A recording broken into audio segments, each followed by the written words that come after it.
سر نصر اللہ ملک صاحب نے ہمیں جوائن کیا، سینئر صحافی ہیں، تجزیہ کار ہیں۔ السلام علیکم جی وعلیکم السلام، شام صاحب کیسے ہیں؟ ملک صاحب، ہم یہ گفتگو کر رہے ہیں جو پی ٹی آئی پر پابندی کے حوالے سے شروع ہوئی ہے، اور ہم یہ دیکھ رہے ہیں کہ جب انتخابات کے بعد جب کہ پی ٹی آئی نے اپنی ایک حیثیت کو ایک اپنی جو یعنی انتخابی ساکھ جو ہے اس کو قائم کر لیا، ووٹ لے لیے اور ایک بڑی پارٹی کے طور پر ابھری، تو کیا آپ سمجھتے ہیں کہ اس کے خلاف کارروائی جو ہے کوئی نتیجہ خیز ہو سکے گی؟ شامی صاحب، اس پہ تو کوئی شک نہیں کہ پاکستان کی سیاسی تاریخ کے اتار چڑھاؤ کو جتنا آپ نے قریب سے دیکھا ہے شاید ہی کسی نے دیکھا ہو۔ جن ادوار کی آپ نے مثال دی، اس میں بھی کوئی شک نہیں کہ ماضی کے ہمارے جو فیصلے ہیں وہ فیصلے کچھ بہتر فیصلے نہیں ہوئے، اور اس کی وجہ سے پاکستان کو کئی بار مشکلات کا سامنا کرنا پڑا۔ اور آج ہم سب یہ سمجھتے ہیں کہ اگر کسی سیاسی جماعت کے اوپر پابندی لگتی ہے، اور جس طریقے سے پابندی انتخابات کے بعد آپ نے درست کا حکومت بننے کے بعد صوبائی ان کی حکومت ہے، پارلیمنٹ کے اندر وہ موجود ہیں، اور ایسی پابندی ملکی سیاست، جمہوریت اور پارلیمانی سیاست کے لیے خاصی نقصان دہ ہو سکتی ہے۔ لیکن ایک بات کو جو میں سمجھتا ہوں، سیاسی جماعتوں کو بھی یہ بات سمجھنی چاہیے کہ ان کے رویے اور ان کے کردار ہی جمہوریت کی مضبوطی کا باعث بنتے ہیں، پارلیمان کی بالادستی کا باعث بنتے ہیں، اور پاکستان کے اندر جو جمہوریت کو خطرات ہوتے ہیں ان کے راستے میں رکاوٹ بن سکتی ہے۔ بدقسمتی سے تحریک انصاف سے جو گلہ کیا جاتا ہے مختلف حلقوں کی طرف سے، اسٹیبلشمنٹ کی طرف سے، ان کی مخالف سیاسی جماعتوں کی طرف سے، وہ یہ ہے کہ تحریک انصاف اپنے آپ کو سیاسی دائرے میں شامل رکھے اور کسی ایسے اقدام کی طرف نہ جائے جس کے نتیجے میں جمہوریت کو نقصان پہنچتا ہے۔ جب سے عمران خان صاحب کے خلاف عدم اعتماد کی تحریک کامیاب ہوئی، اس وقت سے لے کے اگر آج کے دن تک دیکھا جائے شامی صاحب، تو تحریک انصاف کا جو رویہ رہا وہ شاید جمہوری رویہ نہیں رہا۔ پارلیمنٹ سے وہ نکلے، انہوں نے اپنے اوپر جو قرارداد ان کے خلاف پیش ہوئی اس کو مسترد کر دیا،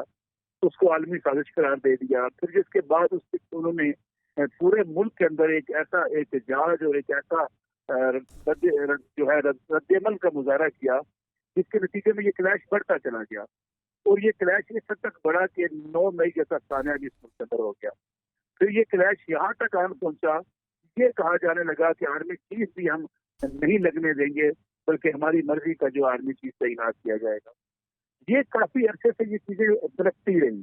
اور بار بار تحریک انصاف کی لیڈرشپ سے یہ کہا جاتا رہا، اگرچہ ان کے ساتھ زیادتیاں بھی ہوئیں، اگرچہ یہ بات مان لینی چاہیے کہ 2024 کے انتخابات میں ان کی بات شکایات درست بھی ہیں۔ ملک صاحب، جو آپ تفصیل بیان کر رہے ہیں، یہ تو اس سب کے باوجود انہوں نے انتخابی عمل میں حصہ لیا، ان سے نشان چھین لیا گیا یا ان کے پاس نشان نہیں تھا، ان کے جو لوگ تھے انہوں نے مختلف نشانوں پر حصہ لیا انتخابات میں، اور وہ جیت گئے، انہوں نے کامیابی حاصل کر لی، ایک بڑی تعداد میں قومی اسمبلی میں آ گئے، کے پی کے میں اپنی حکومت بنا لی، پنجاب میں بھی قابل ذکر نشستیں حاصل کر لی۔ تو یہ اگر کوئی کارروائی ہونی تھی تو اس سے پہلے ہو جانی چاہیے تھی، اس کا انتظار کیوں کیا گیا کہ ان کی پہلے ان کی جو حیثیت ہے، نمائندہ حیثیت، اس کو مسلم ہو جائے، اس کو مضبوط کر دیا جائے، اور پھر اس کے بعد کارروائی ہو اور ان کے ووٹرز کو یہ پیغام دیا جائے کہ ان کے لیے سسٹم میں کوئی سپیس نہیں ہے۔ یہ بات تو میں آپ کی اس بات سے سوچ سے اتفاق کرتا ہوں شامی صاحب، یہ مرحلہ اگر تھا پابندی کا، یا جو 9 مئی کے واقعات ہوئے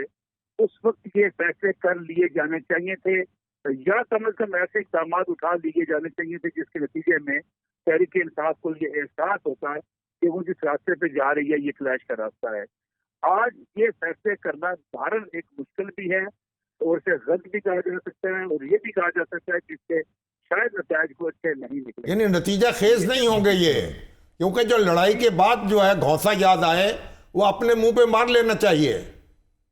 بالکل آپ نے درست کہا، لیکن تھوڑا سا میں یہاں آپ سے عرض کروں گا کہ اب تحریک انصاف کی لیڈرشپ پارلیمنٹ کے اندر ہے، صوبائی ان کی حکومت ہے، ان کو بھی ایک چیز کا اعتراض کرنا چاہیے۔ مخصوص نشستیں ملنے کے بعد شامی صاحب اس طریقے سے سوشل میڈیا پہ اپنے آفیشیل ٹویٹر ہینڈل پہ ایک کمپین کا آغاز کیا گیا، اس میں آرمی چیف کو ٹارگٹ کیا گیا، اس میں چیئرمین نیب کو ٹارگٹ کیا گیا، اس میں ان تمام ٹی وی چینلز کو ٹارگٹ کیا گیا جنہوں نے ایک پریس کانفرنس دکھا دی، ان کی فیملی کو، ان کے خاندان کو ٹارگٹ کیا گیا، سرکاری افسران کی تصاویر لگا کر ایک مہم چلائی جا رہی ہے، اس افسر کی شکل کو پہچانو، اس سے بدلہ لینا ہے۔ اس سے محسوس یہ ہوتا ہے کہ تحریک انصاف یہ سمجھتی ہے کہ مقبولیت کے اس ہتھیار کے ساتھ وہ جس ادارے کو چاہے سرنگو کر سکتی ہے۔ یہ وہ رویہ ہے جو میں سمجھتا ہوں کلیش کی طرف لے جا رہا ہے اس وقت پاکستان کی سیاست کو۔ یہ جو دو قدم تحریک انصاف کو بھی پیچھے ہٹنا پڑے گا۔ یہ آمریت قائم رکھنے کا مینڈیٹ تو نہیں ملا نا کسی کو، جمہوریت کا، جمہوری روایات کا